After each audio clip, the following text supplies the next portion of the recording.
Je vous en prie. Bonsoir à tous. Alors, avec mon équipe, Estelle ici présente et moi-même, on est très fiers de venir vous présenter ce soir le résultat de tout notre travail sur les challenges étudiants. On a travaillé sur une problématique qui nous a été donnée donc par l'OTCP, à savoir quelles expériences durables, personnalisables et data intelligentes Paris peut-elle proposer au public d'événements sportifs. Toute notre promotion a été challengée et on s'est concentré sur 3 cas exclusivement, trois grosses études.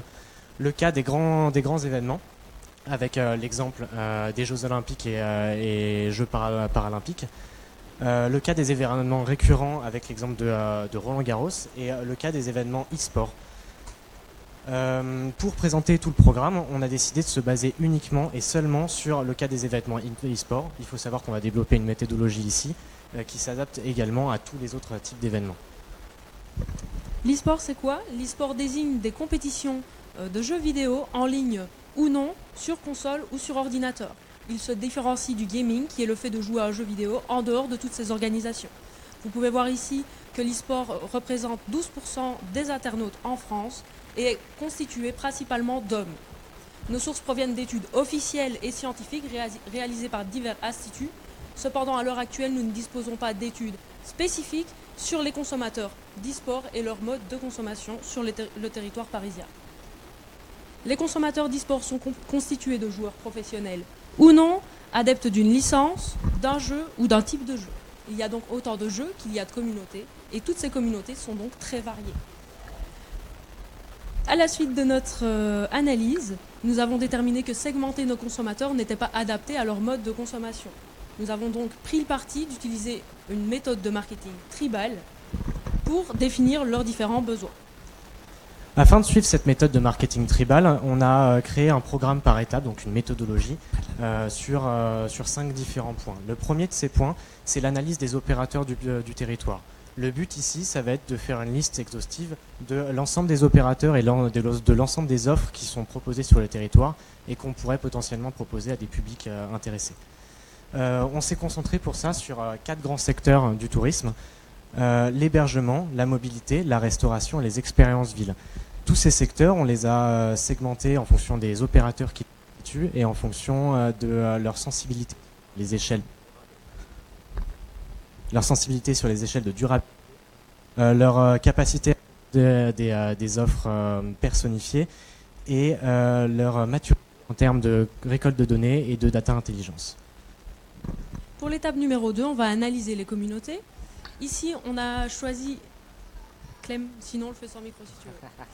Pour cette analyse, on a choisi de se concentrer sur 2 communautés. La communauté numéro 1, Fortnite, qui est constituée de 250 millions de consommateurs en France. Et la deuxième, League of Legends, avec 80 millions de consommateurs. Ces 2 communautés sont respectivement premier et deuxième les plus visionnées sur la plateforme Twitch au premier semestre 2019. Donc pour la réalisation des personas, on a analysé les différentes attentes des cibles en termes de sensibilité au durable, de tolérance en data intelligence et leur utilisation de parcours personnalisés. On a également cherché à les storyteller, à déterminer leurs habitudes de consommation et à dégager les différentes offres potentielles qui pourraient les intéresser. On a réalisé la même chose pour League of Legends. Il est important de noter ici que ces personas sont déduits d'études qu'on a déterminées en fonction de notre entourage. Elles ne sont donc pas représentatives pour un cas concret à 100%. Afin de pouvoir présenter des offres qui soient personnalisées et adaptées différemment, adaptées directement à l'ensemble des communautés, on passe par une phase de regroupement des analyses. Donc en fait, on va regrouper les différentes analyses qu'on a faites sur les études de cas et sur les cibles, et on a créé une matrice Excel pour ça. On va attribuer toutes les offres des opérateurs directement à des cibles, et on va estimer pour ces offres à quel niveau à quel niveau elles peuvent satisfaire les besoins des cibles en question sur les échelles de personnification, de durabilité et de data intelligence. Suite à ça, on a cherché à calculer un taux de couverture de ces offres en général. Donc pour ça, on est passé par un calcul du nombre d'offres correspondant parfaitement et répondant à l'ensemble des besoins d'une communauté, et on l'a divisé par le nombre d'offres proposées à cette dite communauté. On s'aperçoit très vite que sur la communauté numéro 1, donc la communauté de Fortnite, on se retrouve avec un taux de couverture général de 30%, soit 50% pour l'hébergement, 0% pour la mobilité, 0% pour la restauration et 83% pour les expériences villes. Concernant la communauté numéro 2, et c'est là que ça fait un petit peu plus mal, le taux de couverture général est de 0%, donc 0% sur tous les critères, tous les secteurs étudiés. Donc l'ensemble des offres qui sont présentées ici, elles existent. Le 0% ne veut pas dire qu'il n'y a pas d'offres, mais elles sont surtout, on voit surtout très vite qu'elles sont largement perfectibles. Pour la 4e étape, on a besoin d'analyser les différentes offres disponibles dans le monde en termes de, s'il te plaît, merci, en termes de durable, de personnalisation et de data intelligence. On peut voir donc ici qu'à Shanghai, on trouve des smart hotels intégrant des nouvelles technologies pour améliorer l'expérience de ses clients. À Londres, le studio Harry Potter propose à ses visiteurs un transport de Londres jusqu'au parc directement dans un bus dédié à l'image du film. En Chine, vous pourrez trouver des bornes à reconnaissance faciale qui vous proposeront des menus en fonction de votre âge et de votre humeur.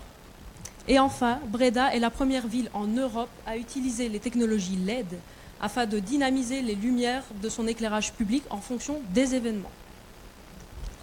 La 5e étape de notre méthodologie, et c'est la dernière étape, on va se concentrer ici sur la mutation des offres qui existent déjà en offres augmentées, en expériences augmentées. En fait, le but, ça va être de réussir à déterminer pour les offres ciblées pour des communautés, comment est-ce qu'on peut les améliorer pour améliorer le taux de couverture global en s'inspirant de ce qui a été fait par exemple sur les places concurrentes. Donc on a repris nos personas, on a repris les offres qui leur correspondaient et on leur a proposé des offres qui étaient beaucoup plus adaptées. Par exemple, pour reprendre le persona de la communauté de Fortnite, donc, qui s'appelle Jean en l'occurrence, on peut imaginer que lui qui voyage en famille pour venir voir la compétition de Fortnite sur Paris, il pourrait arriver à Gare de Lyon et sera accueilli directement par un gréteur. Un gréteur, c'est quoi? C'est quelqu'un, c'est un particulier qui va proposer ses offres, qui va proposer de monter une expérience touristique à directement un opérateur. Mais ce qu'il faut comprendre, c'est que c'est surtout un particulier. Donc on a une expérience qui est très différente de ce qui peut nous être proposé autre part. Une fois qu'il a été accueilli, les différentes offres, comme par exemple faire un trajet en Lime sur des trottinettes électriques qui auraient pu être stickées et colorées en correspondant un petit peu au monde de Fortnite. Proposer d'aller manger avec sa famille dans un cybercafé dans lequel il sera vraiment immergé. On peut lui proposer des activités VR, exposition digitale aussi, pourquoi pas originale, pourquoi pas à la porte, pas à la porte de Versailles, mais à la Cité des Sciences, centré sur le thème, mettons des bateaux qui correspond au type de jeu auquel Fortnite. On peut imaginer également un transfert pour aller jusqu'à l'événement en utilisant des bus immersifs. Ces bus immersifs leur permettront de se mettre directement dans le contexte de l'événement auquel ils sont sur le point d'assister. On s'était imaginé aussi, après l'événement, un service d'hôtellerie pour la nuit constitué de plein de partenaires hôteliers qui pourra directement, pourquoi pas, accueillir toutes ces communautés en cosplay. En cosplay, donc des déguisements. On s'est dit aussi, pourquoi pas, proposer une expérience de compétition amateur sur la scène en privatisant une péniche où on pourrait rassembler toute cette communauté avant, après ou pendant même l'événement. On a ensuite calculé le taux de couverture du coup final avec ces offres augmentées. On pense arriver à un taux de couverture général de plus 20%, soit plus 10% en hébergement, plus 10% en mobilité et plus 20% en restauration en expérience ville. Tu es exactement le même exercice pour la communauté numéro 2, donc la communauté de League of Legends. Et on arrive sur des taux de couverture générale de plus 20%, plus 10% en hébergement en restauration, plus 20% en mobilité et en expérience ville. À la suite de ces différentes étapes, on a identifié les impacts qu'elles auraient sur les différentes parties prenantes, ainsi que les outils et moyens utilisés évidemment pour y arriver. Pour les participants et communautés, on observe ici une hausse du taux de couverture et du retour sur expérience, grâce au parcours personnalisé que Clément vient de vous présenter. Pour les opérateurs, une hausse du potentiel business et retour sur investissement, grâce à un développement des différents acteurs des parties prenantes pour une anticipation programmique via notre matrice Excel utilisé dès le début de cette présentation. On peut observer ici que le potentiel prospect est plus élevé dans les offres générales, mais que le potentiel de transformation est plus élevé dans les offres personnalisées. On a ensuite essayé de déterminer et d'identifier les impacts pour d'autres parties prenantes qui sont les organisateurs et les territoires. Concernant les impacts pour les organisateurs, on pourra, suite à l'application de toute cette méthodologie, observer une hausse du taux de participation et une hausse de l'image de marque. On se dit que pour arriver à toucher à obtenir ces impacts, il faudrait du coup adapter notre méthodologie d'offres directement personnifiée et adaptée, mettre en relation la communauté pour partenariat et créer des plateformes dédiées pour récolter et diffuser toutes les données qu'on va recevoir en fait. Les territoires, pour les impacts sur le territoire, on s'attend à observer une grosse interaction des offres directement dans le territoire, des programmations collectives qui sont très fortes et un leadership des expériences en ville. Pour arriver à ces impacts, il faudrait mener des études qui soient beaucoup plus précises. Pour conclure, nous faisons une recommandation au territoire et donc à l'ETCP, qui est d'utiliser cette méthodologie afin de faciliter le décloisonnement et les collaborations interprofessionnelles, faciliter les compréhensions des communautés et faciliter également la co-construction entre les communautés, les organisateurs, les opérateurs et le territoire. Tout cela va permettre à l'ETCP d'identifier les différents leviers à activer afin d'offrir des expériences augmentées, adaptées en termes de durabilité, de personnalisation et de data intelligence pour les publics d'événements sportifs. On souhaite vous remercier, vous le jury, de nous avoir accueillis ce soir. On souhaite également remercier Unimev et notamment Vincent qui nous a permis de venir ici et qui nous a accompagnés sur tous nos projets. L'ETCP, Madame Ménégan et Monsieur Deschamps pour leurs conseils. On remercie également la mairie de Paris qui nous a fait beaucoup de recommandations tout au fur et à mesure de nos travaux. French Event Booster pour leur accueil. Notre équipe du Lab qui est juste derrière, qui nous a accompagnés, qui nous a coachés.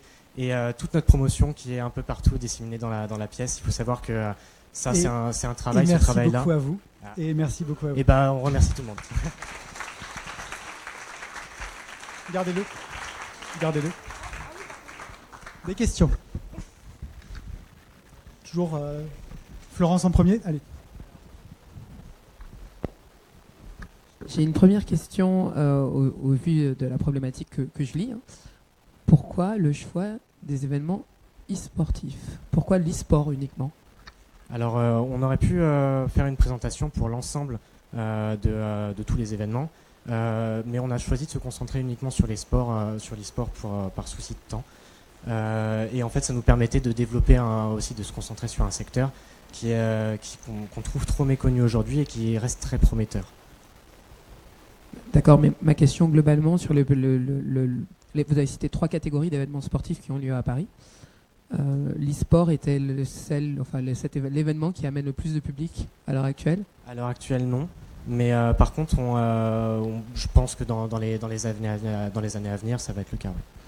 Oui. J'ai une dernière question du coup. Alors sur l'e-sport, on est finalement sur un public qui est déjà très connecté, qu'on finalement on peut suivre assez facilement, parce qu'un public connecté, c'est un public qu'on peut apprendre à connaître par différents moyens digitaux. Finalement, c'est un public de base qui était peut-être un peu plus facile à capter dans ses habitudes et dans ses envies. Est-ce que vous pouvez me rappeler comment vous avez établi vos personas? Alors on s'est principalement concentré sur des études de nos proches. On s'est concentré sur quelques observations que nous on a pu faire à notre échelle. Mais en fait, je trouve qu'on a trouvé très peu d'études qui concernaient directement les modes de consommation des consommateurs d'e-sport en général. Du coup, on a dû se restreindre à un tout petit échantillon, donc les personas qui sont présentés ici ne sont pas représentatifs de l'ensemble de la communauté. Si c'était ça votre question. C'était ma question. Une autre question. Moi, je veux bien. Je vais essayer de ne pas faire de commentaires. Vous êtes en quelle année là? On est en 3e année. Avec votre projet? Vous êtes en 2020? C'est quoi votre rêve? moi je suis directeur de la communication, d'accord, de l'UNSS. C'est quoi que vous me proposez? C'est quoi que vous me vendez? On vous rend une méthodologie afin d'atteindre vos objectifs. Ok, je suis la mairie de Paris, je suis Jean-François Martins. Ok, j'ai les JO en 2024. C'est quoi que vous m'apportez? Méthodo, ok. Méthodo, ok, j'entends. Hein. Qu'est-ce que ça m'apporte là? Qu'est-ce que vous me permettez de... Je veux juste être sûr de comprendre. Là, à court terme, ça n'apporte Parce pas que grand-chose. vous êtes audacieux, hein. C'est audacieux, hein. Parce que même moi qui suis quand même pas... J'ai pas l'impression d'avoir 70 piges. Faut y aller, hein. Là, à court terme, ça n'apporte pas grand-chose, étant donné qu'il y a beaucoup d'études à faire pour avoir des chiffres concrets et pour pouvoir mettre en application toute cette méthodologie. Mais du coup, vous me promettez quoi après? Moi, je vous promets quoi? Avec toutes les études sont faites. Vous me promettez quoi? Je vous promets, oui, c'est ça. Je vous promets d'améliorer votre retour sur investissement, le retour sur expérience des participants, des différents organisateurs et des différents événements. Et je vous promets que tous vos opérateurs soient bien plus contents de collaborer non seulement avec vous, mais avec tout le monde événementiel de Paris, ici en l'occurrence. En fait, le but de toute cette méthodologie, c'est de pouvoir faire de Paris une des places touristiques majeures en ce qui concerne les événements e-sport, ici les événements e-sport, mais les événements sportifs grand public. Donc en fait, suivre cette méthodologie, ça nous permettra de recenser toutes les offres qu'on peut offrir à des participants autour de ces événements. Donc en fait, c'est une approche qui est très touristique du traitement de ces études. Et du coup, ça nous permettrait potentiellement, en plus, de faire de Paris une des grandes places fortes concurrentielles pour tout type d'événements sportifs finalement. La méthode, du coup, elle est actée, vous êtes allé au bout du truc ou c'est encore des principes, enfin la matrice elle existe? Alors la matrice, en l'occurrence la matrice Excel qu'on a montée, elle existe. Les données qu'on a directement sur ce document, elles sont issues de cette matrice. Donc on l'a mise en place. Après, je pense que pour qu'elle soit fonctionnelle à 100%, on l'a dit tout à l'heure, il faudrait du temps et des moyens de faire des études très approfondies pour pouvoir avoir vraiment des résultats qui soient pertinents. Ma question c'est sur les données, enfin en fait il y a un peu une nébuleuse là-dessus. Les données que vous mettez, c'est quelle typologie de données? On va être sur... parce que ça c'est quelque chose que vous avez peut-être abordé assez rapidement, mais on est sur de la donnée quali, on est sur uniquement des chiffres, des pourcentages, on est sur quel genre de données? On est plutôt sur de la donnée quali. Ok, d'accord. Ça nous permettrait de savoir, en fait, toute cette méthodologie nous permet de centrer les différentes communautés en e-sport, et ici en l'occurrence en e-sport, et en fait ça nous permet de savoir vers quoi ces cibles-là en question vont se diriger comme expérience, et comment est-ce qu'on peut améliorer ces expériences pour qu'elles puissent être encore plus satisfaites et que ces expériences puissent performer en fait. Et dernière petite question sur la durabilité, c'était un des critères, c'était un des 3 critères observés. J'ai pas vu grand chose sur la durabilité. Est-ce que vous en avez un peu plus à dire dessus? Ce qu'on a remarqué sur nos différentes études, c'est que en général, la durabilité sur la plupart des secteurs, des secteurs qu'on a étudiés, comme l'hébergement, la mobilité, la restauration et les expériences villes, la durabilité, elle n'est pas si développée que ça. Donc souvent sur la matrice, on se retrouvait à devoir étudier des communautés qui avaient un énorme manque en termes de durabilité sur certaines offres, et du coup je pense qu'il y a une grosse volonté, si on devait mettre en place cette problématique, cette présentation et cette méthodologie, il y a une grosse demande en termes de durabilité sur les cibles. Dernière question. Dernière.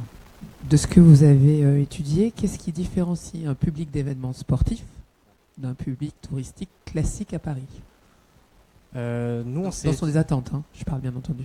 Sur les attentes? Oui. Nous, on sait qu'est-ce qui pourrait différencier. T'as une idée?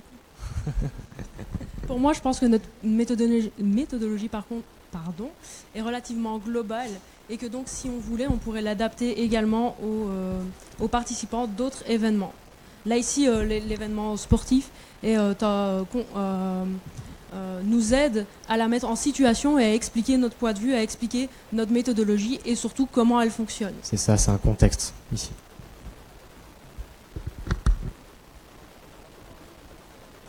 Pour l'accueil d'un acteur sportif, typiquement, les Gritters accueillent déjà un public touristique classique depuis un moment. La recommandation, en quoi elle varie pour un public sportif d'un touriste classique? Est-ce que vous avez confronté en fait vos recommandations, ou ce que vous avez pu observer, avec ce qui existe déjà sur un public touristique classique, de façon à pouvoir voir quelle était la différence entre ces deux publics et être capable de leur proposer des expériences adaptées, personnalisées? Alors on a comparé avec, pas avec des événements directement qui ne seraient pas des événements sportifs, mais on a comparé plutôt des offres, comme on l'a sur notre tableau inspirationnel. On a comparé des offres avec ce qui se faisait sur des places concurrentes. Donc non, on n'a pas comparé directement avec des événements, mais on a comparé toutes les offres qui vont venir se rajouter autour de ces événements. Merci beaucoup et merci à vous. On les applaudit.